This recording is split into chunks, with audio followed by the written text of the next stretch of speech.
Kita sering banget kan mikirin gravitasi sebagai gaya yang paling dominan di alam semesta.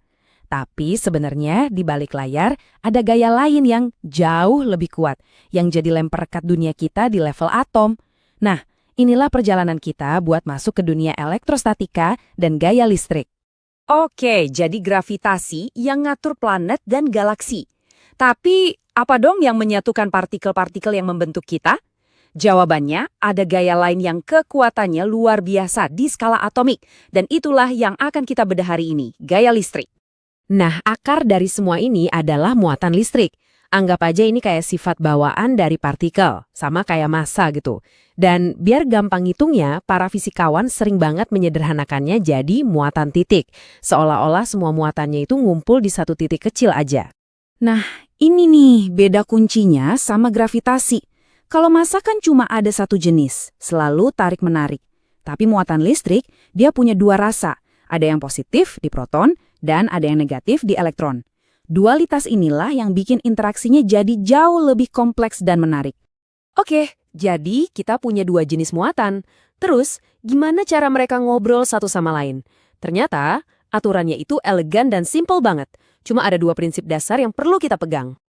Aturan pertama, yang sejenis itu bakal saling dorong. Dua muatan positif bakal saling menjauh. Begitu juga, dua muatan negatif pasti bakal tolak-menolak. Pokoknya, mereka nggak mau deket-deketan. Dan aturan kedua, kebalikannya. Muatan yang beda jenis bakal saling tarik. Satu muatan positif sama satu muatan negatif itu pasti bakal ngerasain gaya yang narik mereka biar makin dekat. Sederhana kan? Oke, kita udah tahu nih mereka tarik-menarik atau tolak-menolak. Tapi kan ini fisika, kita butuh angka. Seberapa kuat sih persisnya gaya itu?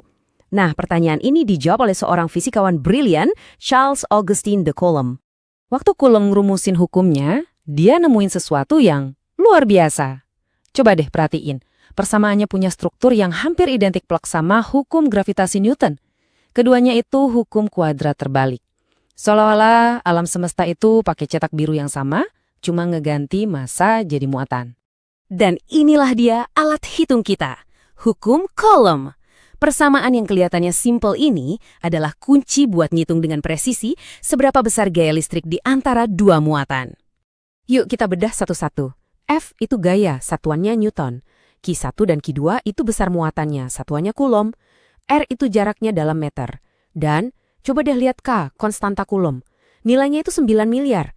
Ini petunjuk pertama betapa gila kuatnya gaya listrik kalau dibandingin sama katakanlah gravitasi.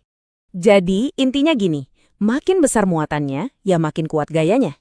Tapi perhatiin deh hubungannya sama jarak. Kalau jarak antara muatannya kamu bikin 2 kali lebih jauh, gayanya itu bukan jadi setengahnya, tapi jadi seperempatnya. Nah itu dia kekuatan dari hukum kuadrat terbalik. Satu kolom itu sebenarnya jumlah muatan yang gede banget loh. Biar kebayang, coba lihat deh muatan satu elektron ini. Angkanya kecil banget kan? Kamu itu butuh sekitar 6 kuintilion, itu angka 6 dengan 18 nol di belakangnya, elektron cuma buat dapat satu kolom. Yap, ngitung seberapa kuat gayanya itu penting. Tapi kalau saya dorong kamu nggak cuma nanya seberapa kuat, tapi juga ke arah mana kan? Nah, dalam fisika, gaya itu selalu punya arah. Itulah yang kita sebut sebagai vektor. Aturannya lugas banget. Arah gaya Coulomb itu selalu bekerja di sepanjang garis imajiner lurus yang nyambungin pusat kedua muatan. Entah itu saling narik di sepanjang garis itu, atau saling dorong ngejauh di sepanjang garis yang sama. Dan ini dengan cerdasnya ngegambarin hukum ketiga Newton tentang aksi reaksi. Jadi, kalau muatan Q1 ngedorong Q2 dengan gaya 10 Newton, maka Q2 juga pasti bakal ngedorong balik Q1 dengan gaya 10 Newton ke arah yang berlawanan. Selalu seimbang. Oke, kita udah ngebahas lumayan banyak. Yuk kita rangkum dulu poin-poin kuncinya sebelum kita lihat tantangan berikutnya.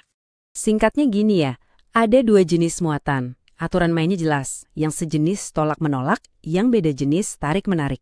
Kita bisa ngitung besarnya gaya pakai hukum Coulomb. Dan kita juga tahu arahnya itu selalu ada di sepanjang garis penghubung antar muatan. Nah, inilah fondasi dari semua elektrostatika. Tapi di dunia nyata kan jarang banget ya cuma ada dua muatan. Biasanya sebuah partikel itu dikeroyok sama banyak muatan lain.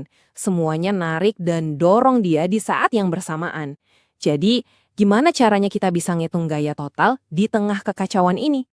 Nah, jawabannya ada di sebuah prinsip yang elegan banget, namanya prinsip superposisi. Ini adalah alat yang akan kita pakai buat ngejumlahin semua gaya-gaya individu itu. Kita akan bedah tuntas di penjelasan berikutnya. Sampai ketemu di sana.